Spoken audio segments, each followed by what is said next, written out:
నువ్వు ఎన్ని మాటలన్నా ఎదుటివాడు నిన్ను క్షమిస్తున్నాడు అంటే జాగ్రత్త గమనించండి.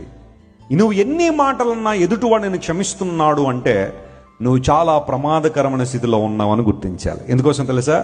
వాళ్ళు క్షమించిన ప్రతిసారి నీకు వాళ్ళకి మధ్య దేవుని పెట్టేస్తున్నారు. వాళ్ళు they are putting God in between you and the person you are accusing. ప్రతీకారం తీర్చుకునే వాడికన్నా క్షమించేవాడికి ఎక్కువ భయపడాలండి మనం. ఎందుకోసం తెలుసా? ప్రతీకారం తీర్చుకునేవాడు అప్పటికప్పుడు అయిపోతుంది, ఆ డీల్ అయిపోతుంది. ఓ మాట అంటే ఇంకో మాట అనేసారనుకోండి, నాకు అక్కడతో చెల్లు అయిపోయింది. నువ్వు ఒక మాట అన్న మౌనంగా ఉంటాడు చూసారా, అలాంటి వాళ్ళతో చాలా జాగ్రత్తగా ఉండాలి. ఎందుకోసం తెలుసా? వాళ్ళ మౌనం దేవుని తీసుకొచ్చేస్తుంది మధ్యలోకి. వారి పక్షంగా ఎవరు నిలబడిపోతాడు. అందును బట్టే ప్రతీకారం తీర్చుకునేవాడికి ఎవడు భయపడక్కర్లేదండి ప్రపంచంలో. క్షమించే గుణం ఉన్నవాడికి భయపడాలట. ఉందా భయం నీకు? భార్య ఏమంటలేదని చెప్పి ఇష్టానుసారం మాట్లాడుతున్నావా?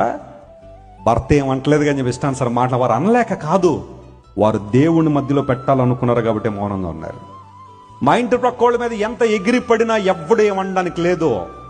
నా ఇష్టానుసారం ఎగురుతానంటావా? వాళ్ళు కూడా నీలాగా ఎందుకు ఎగరకలేదో తెలుసా? వారు దేవుని మధ్యలో పెట్టాలనుకున్నారు కాబట్టి.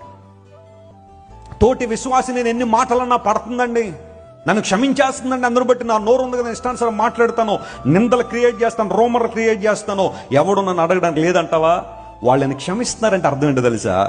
దేవుణ్ణి ఆ వ్యాధ్యానికి తీసుకొచ్చేశారు, దేవునికి ఆ వ్యాధ్యాన్ని అప్పగించేశారు. అందును బట్టి ప్రతీకారం తీర్చుకునేవాడికి ఎప్పుడు నువ్వు భయపడక్కర్లా, క్షమించేవాడికి మాత్రం భయపడాలి.